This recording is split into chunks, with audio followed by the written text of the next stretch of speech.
Okay, welcome to this webinar, this Engage high-level lecture that we are here with to talk about important matters, international matters, and in particular focusing on Africa.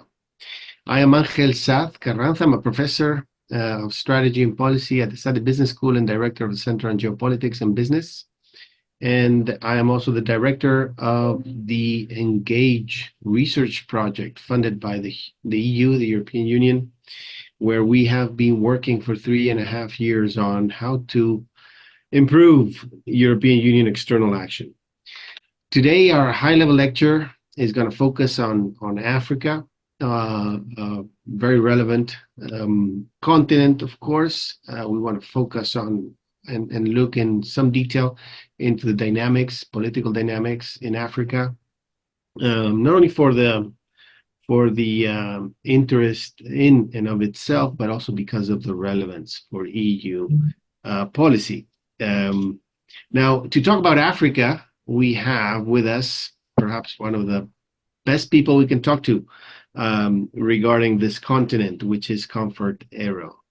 Comfort Ero is a UK Nigerian citizen. She grew up in Nigeria, was born in UK, eventually did her academic education in the UK. Actually, she's a PhD from London School of Economics and Development Studies. She has worked in the United Nations, based in Africa most of her career. She's also worked with the International Institute of Strategic Studies, by the way, one of our partners here at Engage research project, and she's right now here. She's right now the CEO of the International Crisis Group, the best place to go and try to understand conflicts and their resolution around the world. So first of all, thank you very much for being here, Ms. Ero. Thank you so much, Angel. It's really a pleasure to be with the Engage International Advisory Board as well. And thank you for inviting me to speak today as well. Thanks. Yes, in fact, we have the pleasure in our research project to have in our advisory board, chaired by Javier Solana, former High Representative, to have Comfort Ero with us, who is advising us in our work. Let me also thank the Leuven Center for Global Governance Studies, who is organizing this high-level lecture and has organized all our high-level lectures and has put in a lot of work and has been doing so wonderfully. So the idea for this hour we have in front of us is to have Ms. Ero give us an overview of what is going on in terms of in political terms in Africa, about 25 minutes, and then we will open up for Q&A. So I really encourage all of you to make the most and engage with Ms. Ero. So the floor is yours, Comfort. Thank you very much. Well, thank you. And thank you for your kind words also about Crisis Group being the best place to go to for understanding conflict, but more crucially, is the other point that you made in terms of resolution as well. So, and I'm glad that you mentioned that as well. I wanted to use Angel the platform today to highlight sort of one of the key challenges that we see facing the continent at present. And at the start of the year, in fact, towards the end of the year, and especially in the fall of 2023 and the beginning of this year, a consistent question that my colleagues and I were being asked is that, can you predict when the next, or where would be the next coup? But it also shows you where we are today in a continent where there's been tremendous investment in trying to put forward a process of democratization. And I think the sort of the coup contagion and the crisis of democracy that we've been witnessing, and it didn't come from nowhere, and I'll explain that in my remarks, I think has left a number of Africa's partners, and particularly European policy makers, scrambling first to define the ways in which to first to understand why we're seeing this sort of flurry of coups, but then also to define the appropriate responses. So I would like, in a sense, to be able to talk about those two pillars. And much of what I'm saying, Angel, is also based on an essay that my colleague, actually my predecessor for the Africa program in Crisis Group, Maruthi Mitiga, and some of your colleagues may know him.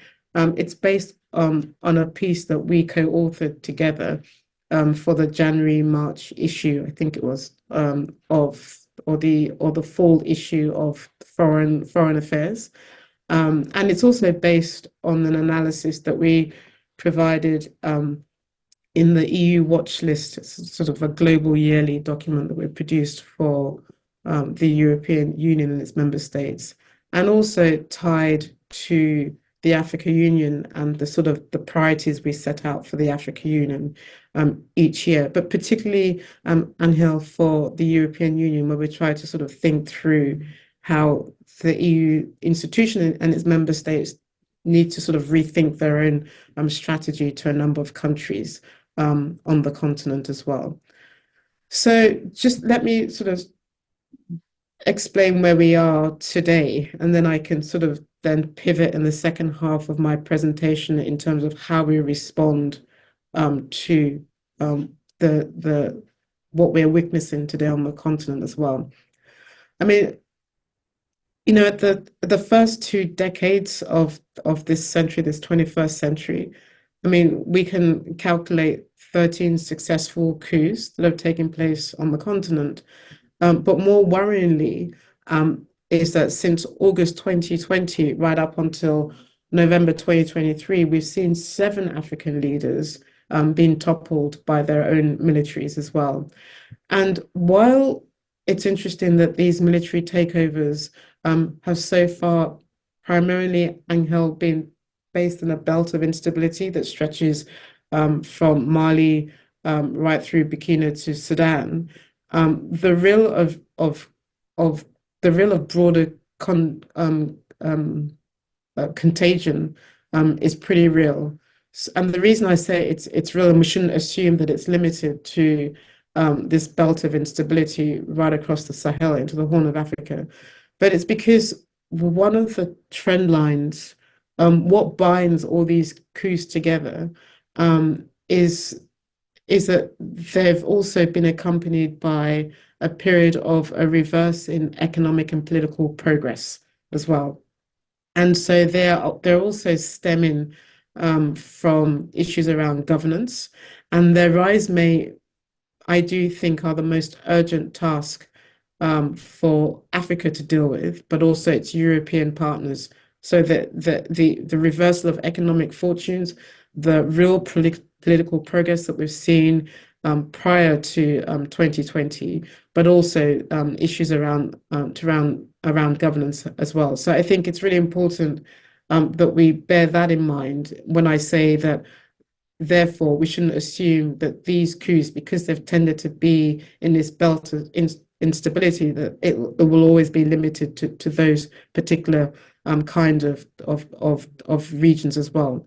And the other thing that I would say is that I think it's important for us to understand that, in one sense, each recent coup has been different, driven by different local problems, local factors, but some have emerged in response to government failures, for example, to control Islamist militancy. So when you look at Mali, for instance, when you look at Burkina, for instance, unchecked Islamist violence paved the way for Burkina's coup, the failure for the previous president in Mali to deal with Islamist violence, and also the failed French-led military intervention. These have all sapped and undermined public trust, both in government but also in external action as well. And yet, the coups in Guinea and in Gabon in 2021 and in 2023, respectively, had no Islamist militancy factor in them, which is why I said it's important to recognize that there's a difference in all of them. So in Guinea, for example, an elected leader's attempt to move to cling to power for life prompted military intervention. And in Gabon, for example, the blatantly rigged elections there by a weakened long-time ruler provided the impetus for change. And then Chad, we've just finished elections. The jury's still out as to how society will accept that as well. So I put that in a special category. And as I'm speaking to you, Angel, also in the same West Africa sort of belt as well, you have this unusual scenario that is unfolding in Togo, where suddenly Parliament will decide. Ironically, it's a parliament that is also controlled by the same family that gets to decide the fate of the president and decide that we can have a president unelected for life. I'm not predicting that Togo is going to be the next place, but I'm saying that this is yet another example of where elites are so disconnected from their people that these are the undercurrents that can fuel coup-like tendencies as well. And also, so this is all West Africa, and then you get into somewhere like Sudan and Ethiopia, two very vibrant transitions. And yet you see the military leaders have sought to consolidate their power and now are both in a standoff to try and grab power in the country. So they hijack the transition, they come together, hijack the transition, they fall apart because they disagree on the fate of the security sector. And the question now is, what is the future of Sudan short of collapse as well? And then the poster child, the one country that we thought was going in the right direction in terms of doing precisely what all of us were advocating for, which is to find a way in which to engage with the various sort of militant groups, the Islamist groups, and project a policy that was closer to society was Niger, has now also found itself dealing with a real internal power struggle, and we don't know the fate there of President Bazoum, for example. So the fact that there's so many different predicaments, Angel, and that they've all ended the same way does suggest at one level that the idea of launching a coup to resolve any manner of problems may indeed become the solution that a number of leaders are looking for. And although, as I said, that the local dynamics have inspired a number of coups, it's very clear to us also that discontent with governing authorities cuts across much of the Africa continent today. Economic woes are also a primary factor driving popular frustration, which makes it very difficult to predict where the next coup will happen. And again, in the years that have passed, coups in Africa were often viewed negatively by the population. However, today the other interesting thing that is accompanying the coups that we're seeing, particularly in the Sahel, is that these military takeovers seem to enjoy some popular support as well. And I think it's worth noting that the shift in popular opinion, yes, it does appear alarming. It suggests that African citizens are becoming increasingly disillusioned with democracy. It also suggests that there's increasingly belief that authoritarian rule is the only solution. And the reason why I emphasize this is that for the European Union and its member states, which have long been proud of the strong investment they've made in democratic societies and institutions and reforms, this is quite an alarming wake-up call, that there's an appearance in which society itself seems to prefer these military rulers as opposed to the civilian governments that are sort of taking power as well. But I would suggest to you also, Anhil, that this is a slight misreading of the situation, and I'd like to sort of come back to that. The other issue that I think should be a concern for a number of people watching um, developments on the continent is that because there's always been an allergy, or there's always been a sort of a backlash towards um, coups, I think the zero tolerance approach of multilateral bodies like the African Union or even the European Union has led to a misunderstanding of the roots of the unrest that is taking place on the continent as well. So African citizens, for example, and here, even those who live in countries that have recently experienced coups, they still have faith in democracy. Um, and they have been desperate to rid themselves of regimes that purport to be democratic, but have often failed to deliver on democracy's most basic of promises, which is education, basic services, free access, and a better economic outlook. And yet, what we've seen is that partly why you've seen a number of African citizens champion these coups is because it's actually a criticism against so-called democratic government that haven't delivered at all to the basic needs of their citizens as well. So what should we do about this, and how can the EU sort of recalibrate its own response to some of the trend lines that we are seeing? And I think there are four elements that I think are worth us thinking about, and we can discuss this in the Q&A with our audience and Hill. So for me, the very first important thing, and it goes back to what I was saying at the introduction, is to recognition of the deeper context in which these coups are emerging. I think that's the very first thing that must guide the response of the European Union and its partners in addressing the coup contagion that we appear to be having on the continent. I think the second policy, or what should underpin European Union and member states' response, is avoiding a strategy of isolating coup leaders. And the third point that I think should accompany any policy options is also how you begin to seriously address the economic grievance that are facing a number of countries today on the continent.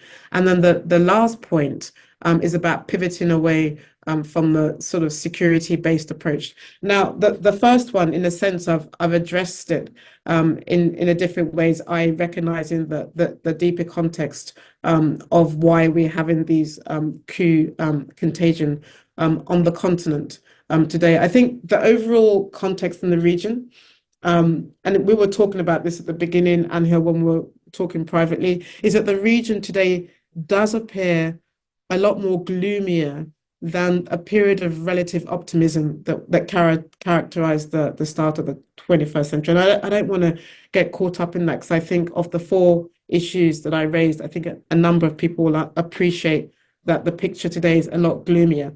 But it's worth pointing out that you've got a combination, it's like a tsunami of problems: the climate change-driven catastrophes, sovereign debt crisis, soaring inflation, whereas 2 decades ago, we had a very different promising outlook. So I think it's understanding that deeper context that is underpinning and driving through this period of instability. I think tied to that also is that civilians have been asked to pay a colossal price for interventions that have gone badly wrong. So I give you two examples, or the most compelling one that has had an impact on West Africa, for example, was the NATO-led intervention in Libya as well, which led to a number of upheavals in the Sahel.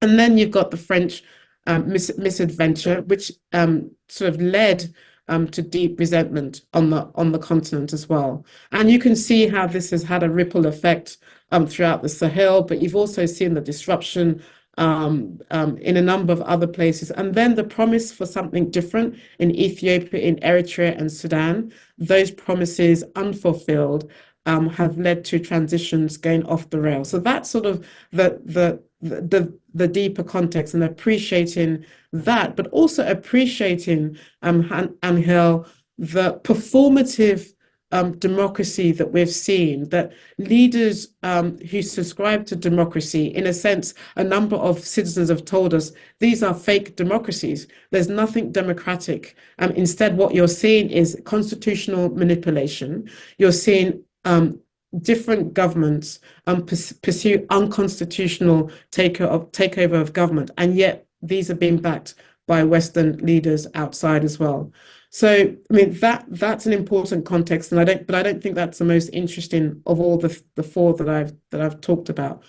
I think the one that we have been trying to project within Crisis Group, and which does have some policy implication for the European Union, and at one level is controversial, Angel, but at another level is a pragmatic approach to how to deal with these coup leaders. So rather than adopt a strategy of isolating coup leaders, we are calling or suggesting to governments, to member states, that the very first thing you probably need to do is to find a way in which to engage them at a minimal. Now, at one level, Angel, the European Union, the member states haven't necessarily shut down their access to talking to these governments. There is at one level, to the credit of the European Union, some minimal, at a minimal, some kind of engagement, but the engagement is not leading to any substantive policy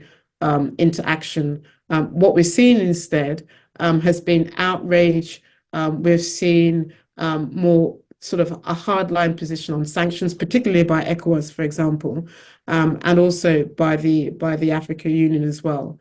And I think one of the messages that we've been trying to get to over to policymakers in Brussels, Angel, is that there should be a focus on a more common, pragmatic engagement with the new form of leadership that we're seeing in a number of these leaders. That while you can criticize them, while you can challenge them for the approach that they're taking, that you have to deal with the reality that these coup leaders are not going anywhere.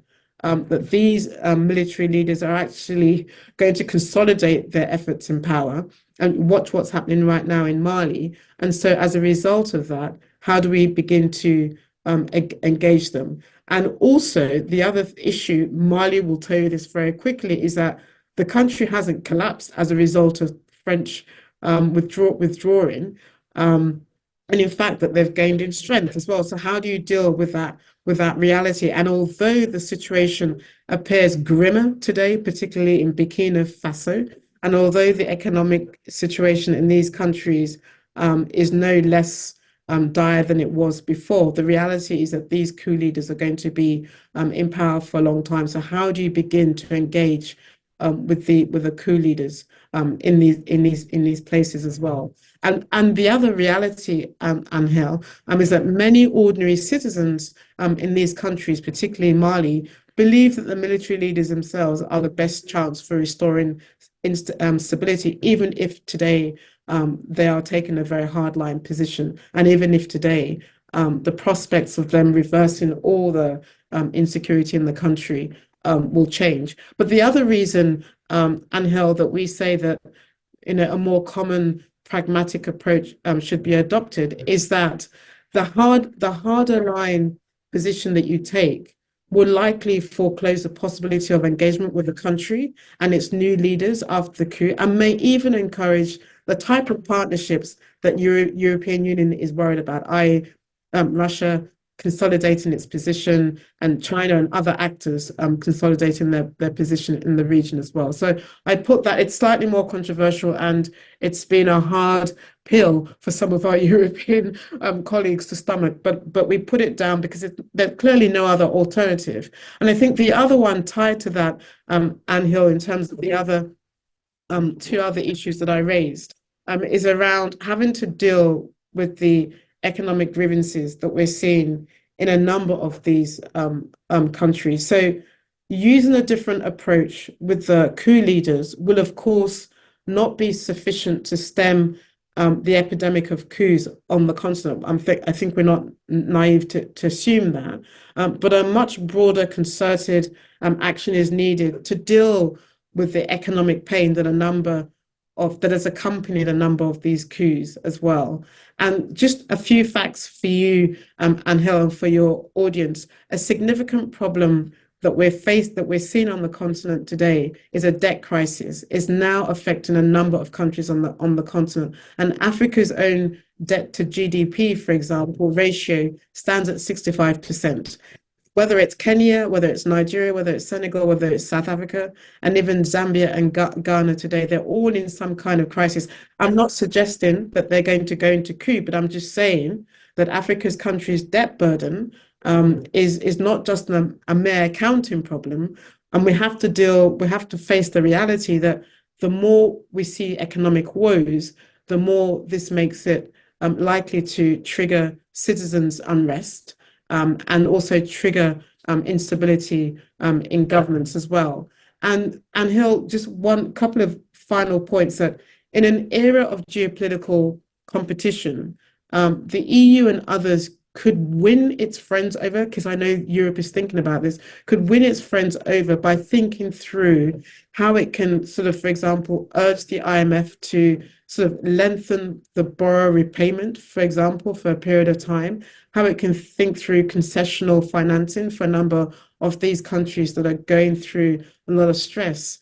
And with the growing frustration, for example, Anil, on issues around double standards and a real standoff between the so-called global north and the global south, something as practical as this, I think, can go a long way in terms of reversing that trend. And I think my last final point, and it's slightly more pointed, and Hill, is pivoting away from a security-based approach. The type that we've seen since 9/11, the type that we've seen since the sort of the French-led intervention back in 2012. So, for example, where we've seen a number of Western governments diverting funding to security sector to build up sort of African militaries, and the perception that the military actions or instability can be met by a military response. And I think that has enabled some of this coup contagion that we've seen on the continent. But it's also enabled quite critical criticism against international intervention led by France. It has also created competition between various security partners, particularly the UN and France, and now we're seeing Russia and Wagner, and even Turkey, who are providing more arms into the Sahel region. And I also wonder, Angel, why would you create a European facility, peace facility, that then enables a more military response as opposed to sort of peace building and peacemaking at a time when these countries themselves are going through a lot of distress as well? So Niger, for example, was to be the first Sahelian country to benefit from the provision of lethal equipment until the coup happened. Was that the right approach to have taken already in a very brittle, insecure region? So instead, I think one of my closing comments or my closing remarks before handing it back to you, Angel, is that the EU should limit its security cooperation with the juntas. So at one level, be pragmatic, but at another level, limit your security cooperation, keep the military to military channels open with the new authorities, but explore non-military solutions to addressing the real insecurity that is happening in the region. Think through options for dialogue, but also how to work with disaffected communities and groups in the region, rather than using the European Peace Facility to further militarize what is already a very brittle and insecure situation in the region. I'll stop there, Angel, because those are four big issues that I've put on the table, and the most controversial, I think, is about how you engage in a different way with these coup leaders to avoid a period of isolation in a region that I do fundamentally believe still wants to have a relationship with the EU and its Western partners as well. Thank you. Thank you, Comfort. What great overview and some very interesting solutions. Perhaps we'll go get back to how you engage with these with these coup leaders, but perhaps also to bring in a little bit of a different tone to the conversation. Perhaps you can tell us also what are the bright spots that, or some good news coming out of the African continent, just to make sure that we balance out a little bit the gloominess that you were talking about with some more positive elements. Yeah.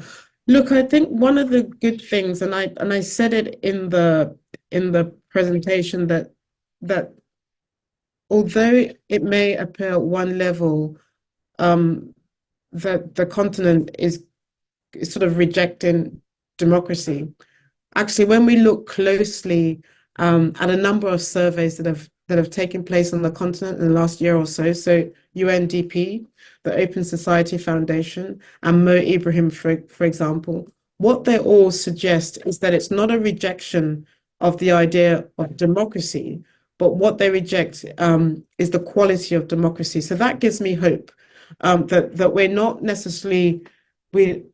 I don't know if there's going to be another coup, but what we're seeing among citizens, at least citizens in West Africa, and also citizens in Sudan and Ethiopia, is that they are sending a message to their leaders that we are unhappy with the performative democracy that we've seen, and that what we want to see is a serious commitment to democracy, and we want to see an upgrade in the type of democratization that is going on the continent as well. So I think that's an important piece of news worth keeping on or worth clinging onto as well. I think number two, I mean, I was at the Paris humanitarian conference in Sudan, and I've just come back from several other meetings in Sudan in relation to Sudan, and what is incredible, Anhil, is the conversations that Sudanese themselves are having about the Sudan that they want as well, and insisting to all the mediators, whether it's the Gulf actors, the European actors, the Americans, the EU, that there is a Sudan that they want, and they're articulating that in a very clear way. And again, I think we do them a lot of service if we try and make sure that we continue to make sure that their voice accompanies all the negotiations that may ultimately lead to bring in Hemeti, the rapid support force, and the Sudanese forces on the table. And then one last piece of optimism. We are holding this meeting on the eve of President Ruto's state visit to the US as well. And the interesting issue there, which is why, and I think it speaks directly to how serious civil society across the continent clings on to democracy, is that on the 11th of May, President Ruto, and we wrote about it yesterday in a statement that we came out with just before he leaves to go to the US, and he announced that the government would operationalize a legislation that was passed 15 years ago, that was designed after Kenya sort of had a new constitution, and that was to improve the regulatory environment in which civil society should operate in. And so he passed the Public Benefits Organization Act, and that's been a demand for civil society for some time now in Kenya, to open up the political space and to not go after civil society and see them as public enemy number one. So that's quite, for me, quite optimism. And then the fact that Kenya itself is prepared to put boots on the ground, despite all the security concerns people will have about Haiti. Nonetheless, This is an African country stepping up in solidarity to help another country in a time of need. So for me, that's quite significant. Great, thank you for that. So let's go back to there are questions coming in. Quite a few questions about, of course, how the EU interacts and engages with the continent. One question is, has the EU really engaged enough and sufficiently and in a sophisticated way with the continent, or has there been a void, a lack of interest? And in how Europe has looked at Africa. I mean, that's a good question.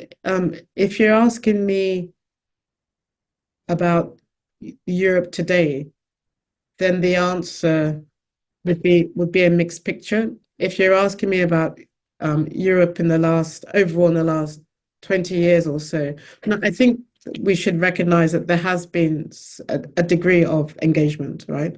And quite frankly, also the European Union, in its own relationship, either with the sub-regional bodies like ECOWAS, and even with the Africa Union, I don't think we should dismiss the significant amount of money, for example, the European institution has poured into the Africa Union, and into making it a stronger peace and security architecture on the continent. I don't think we should dismiss the role the EU specifically has played in helping to underwrite AMISOM when it was the previous AU mission for Somalia. I don't think we should ignore the fact that consistently for the last decade or so, we've had the EU-AU Africa Summit, where a number of key issues were put on the table. So I think that is a big picture also that we should acknowledge. Now, if you're looking specifically in terms of what's happened in the last 8 years or so within the Sahel, and even in the Horn of Africa.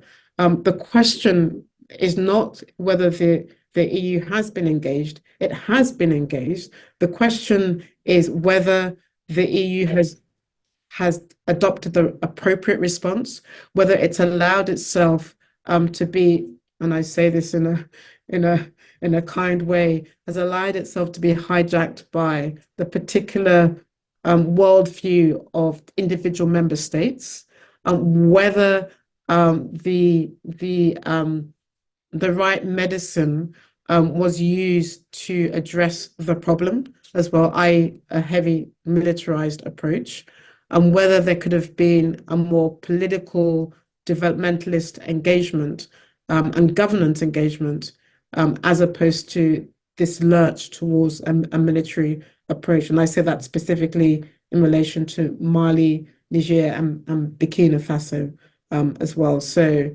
I would, if I was scoring the EU, I would be a little bit more balanced and not say it's all been negative. It's the question mark is about whether the right approach was adopted for each of these crises as well. Great. Just a follow up, and in fact, it came up in the questions, and a follow up to one of the points you just mentioned. So, how much of a problem is it that the EU is the duality between EU and member states, and that not always being as coherent as one would like, or sometimes coherent in the wrong way, as you were mentioning, as in the hijacking idea. So, how much of that competition and misalignment is a problem in Africa? I mean, that's a good question, and I don't think it's specific to the continent. I mean, and also, and I don't think the European Union is any different from any intergovernmental organization, where it also depends on the goodwill and the resourcing of member states as well. But I think that there on several occasions, and I keep referring to the Sahel because it's the most glaring of all the issues. On several occasions in the 8 years of sort of military intervention in the Sahel, it was very clear that not every European member state agreed with the policy, but yet struggled to come up with a different approach to handling the Sahel, and that there was a sense in which member states who themselves were strong economically and politically within the union, in the end chose that rather than undermine European unity, chose to go the with the military approach as opposed to challenge it. And if even if they questioned it in private, they went along with it in public as well, which for me was to the detriment of the European Union, but also to the detriment of those regions. So that's number one. Number two, and it ties back to the very first question that you asked, is that where I think that Europe has been found wanting, and I think where Europe has found itself exposed has been in its migration policy. Number one, you outsource your migration problem to a region that has porous borders. Number two, the people that end up being important to helping you deal with your migration problem are themselves rebels by day, militants by day, and then my border patrol by night. It's a real problem. You know. And number three, those countries themselves have their own refugee displacement crisis. So not everybody is coming northwards to Europe. A number of refugees and displaced people are staying in the region. And you're asking these countries to not only manage Europe's migration problem, but you're not acknowledging the fact that these countries to themselves have their own domestic problems, that they cannot manage the flow of refugees and displacement into the region as well. And I think the last point, as I said, Angel, is that there's a sense in which, for the sake of migration, for the sake of pursuing a military approach, you ignored some of the fundamental governance issues that underpinned a number of these crises as well. And that because you adopted a very security approach, which was essential at the very beginning, Angel, because quite frankly, without the French intervention back in 2012, the picture could have looked a lot worse in Mali than it was come 2015 when elections were held. So it again, one has to appreciate the situation that we saw, for example, in Mali, but there were a number of missteps that I think explain why we are where we are today in West Africa, but also in the Horn of Africa as well. Thanks. Now, you sort of mentioned that there are new actors coming in, or at least Yeah. newer actors that weren't there 20 years ago or 15 years ago.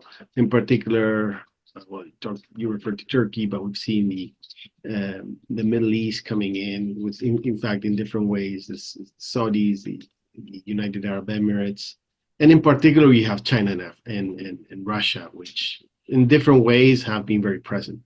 And these have come up also in the Q&A in our chat.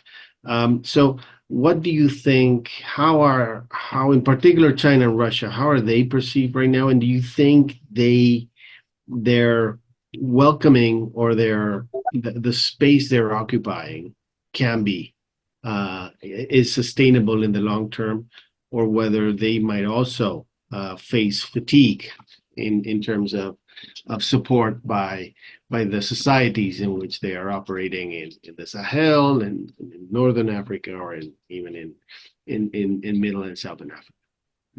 That's a really excellent question. So a couple of different ways in which to answer this one. I remember a conversation that I had with a key official when I went to Beijing, and this was in the aftermath of Libya, where China had to rely heavily on the US and other partners to help extricate its citizens from Libya. And also China again had to rely on certain actors to help certain international bodies and agencies to get its workers who had been held hostage in Sudan, South Sudan, around the pipeline. And also, China was increasingly frustrated about developments that were unfolding in Zimbabwe. And the response from China, and this was back in 2012, 2013, Handhill, the response then was that for all the investment that we're making on the continent, we don't see any returns.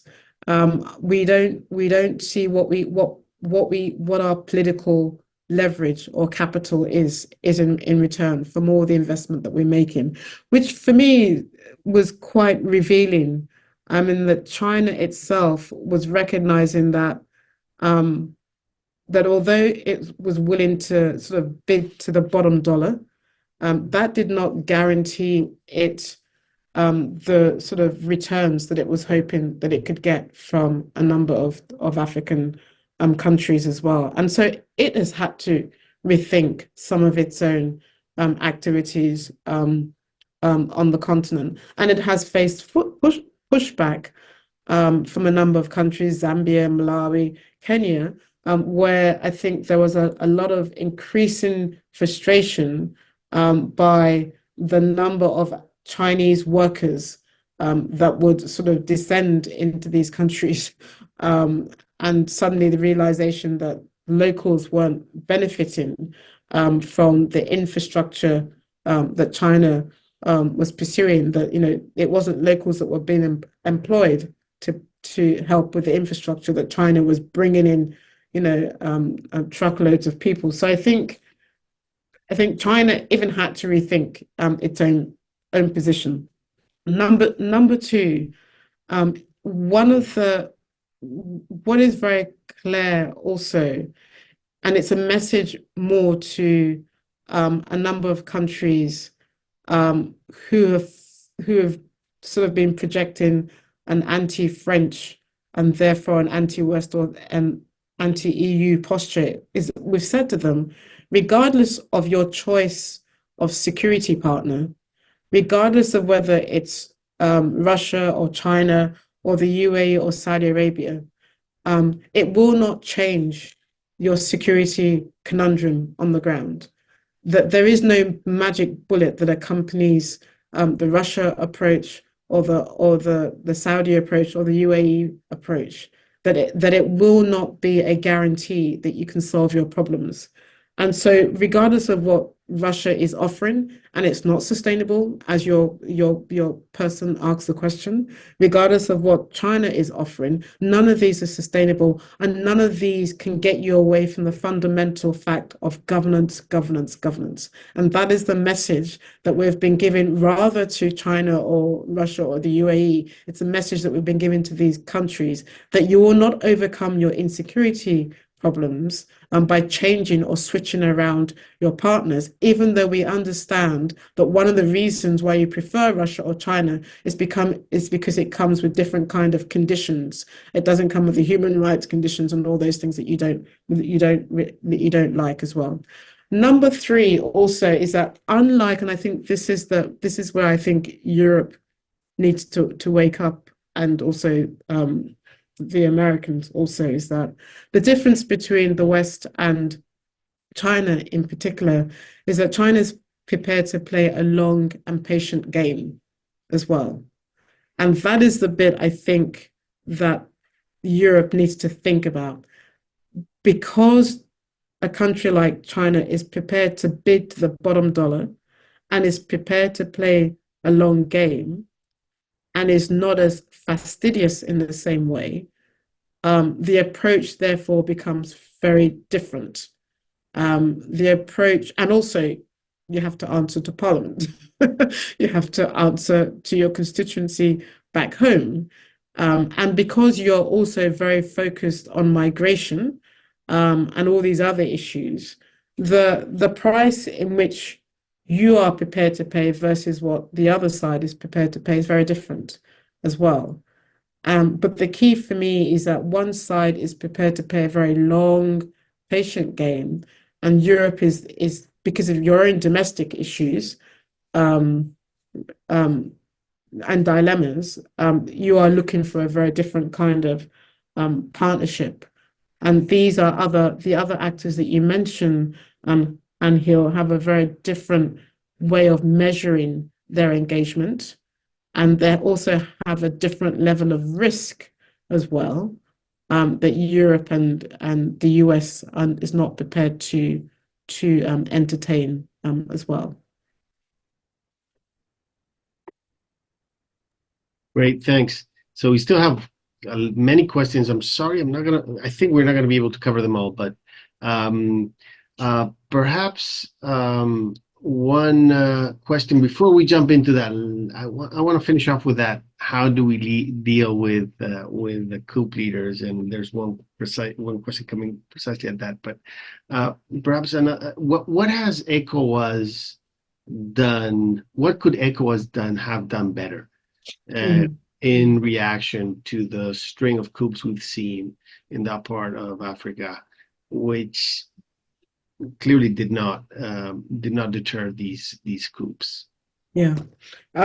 So the four areas that I highlighted that Europe needs to think about, I would extend them to ECOWAS as well. And in fact, for me, the challenge is even greater within ECOWAS as well. And as much as I've said, France is to be held accountable, for example, for some of the missteps, I would say Nigeria also is to be held to account also for some of the missteps, and it's sort of been missing in action. It misread the situation, and I think therefore ECOWAS misread the situation, for example, in Niger, that it did not recognize the deeper context of why these coups were happening.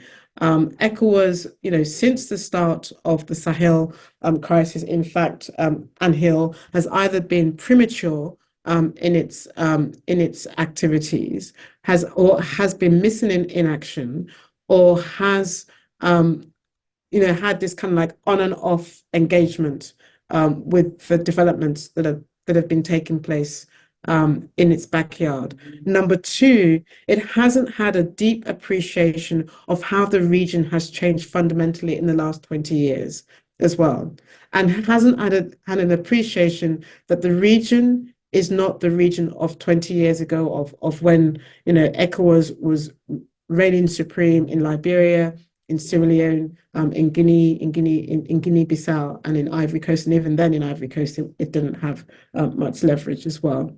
And it didn't appreciate that a crisis as significant as Sahel not only belonged to West Africa and therefore ECOWAS, but was an international crisis that had implications for Algeria, that had implications, as we said, for Libya, because it was part of the Mali crisis was also triggered by Libya, but also was an international peace and security problem, and therefore was going to require engagement with the European Union or the UN, and so forth, and stuff like that. So in a sense, ECOWAS has been sleepwalking through history and not realizing how much was changing in its backyard as well. And also the fact that Nigeria itself was going through a crisis. And then the other important pillar country in the region, Ivory Coast, was going through its own crisis. I think added to the fact that ECOWAS was not able to respond in a meaningful way to what was happening in the region. What could ECOWAS have done better? You'll notice that a lot of my criticism is towards Nigeria, because Nigeria made one fundamental mistake, which is that it was right that it criticized the undemocratic trend lines that were emerging in the region, and particularly with Niger. It was right that it was robust in its response, And some of the language around sanctions was appropriate, but it was premature to suggest that it would mount a military intervention into Niger, and that a Nigerian leader, a Nigerian president, would also announce that at a time where its relationship with Niger was already vulnerable. And also, it was a Nigerian leader who did not appreciate the relationship between northern Nigeria and Niger, where there are very tight social affinities. A large proportion of Nigeria's north, the Hausa, are linked to the Hausas of Niger.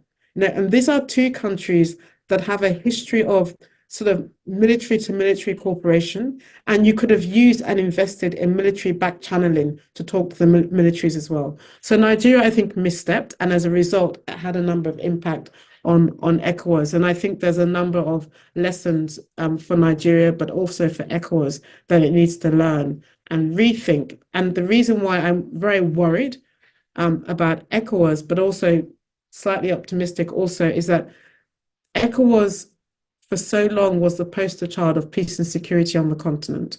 A lot of what the African Union is today is derived from what ECOWAS was 20 years ago. So we need to go back to the drawing table. We need to rethink ECOWAS's approach to peace and security, and we need to also get leaders to understand what is happening in the region, and how to better respond to the grievances of citizens in their region as well. Wonderful. Very clear. So let's finish off with perhaps, so how do we deal then, and what would you suggest we move forward and engage, how to engage with these countries that are right now under these coups, this military authoritarian systems? Yeah. Look, I said already that there should be some sort of a pragmatic, common approach. I should qualify also that that doesn't mean that you give up on your principles, but there has to be, there has to be a strategy of ensuring that you don't isolate these coup leaders. And for the simple reason is that the region still remains insecure today. Hill, we still have a humanitarian crisis. We still have food insecurity. We still have health and education crisis in the region as well. So while the idea of engaging with coup leaders may be a bitter pill to swallow, I do think that for the sake of sort of not doing further harm, and for the sake of sort of civilian protection, and making sure that we think through of how not to hurt civilians, because right now the putative approach is hurting civilians, and it's not going to lead to changing the behavior of the juntas. So we need to think through, how we leave, or how we create the space for some kind of engagement with these new coup leaders, and how we can encourage them. For example, and Hill, and I'll stop here. Sort of one idea is, accepting that they're going to stay in power, but saying to them that while you stay in power, is there a way in which we can have a hybrid system of governance, where we bring in, of where we can make a way to bring in civilian leaders into these regimes as well, because any other response, i.e., just shutting them down, ignoring them, is likely to lead to more years of instability, instead of sort of reversing this trend line that we're seeing towards coup. So anything that helps diffuse deeper insecurity, I think, has to be the approach that the EU and its member states adopt as well. Great. So thank you very much, Comfort, Thank Dr. you. Enro, for your time. We know you're very busy. You're dealing with a lot of different situations in the world. It's a real honor to have you in our advisory board. And thank you so much for this very informative talk and sophisticated analysis. I also want to thank the Leuven Center Global Governance Studies for the organizing this great high-level lecture, and all of you for being here and connecting. And I apologize for those that I haven't been able to cover your questions. There were more questions than time. But in any case, thank you all for being here. And again, Comfort, thank you very much. Thank you so much. Thank you. It's a real pleasure to join you all.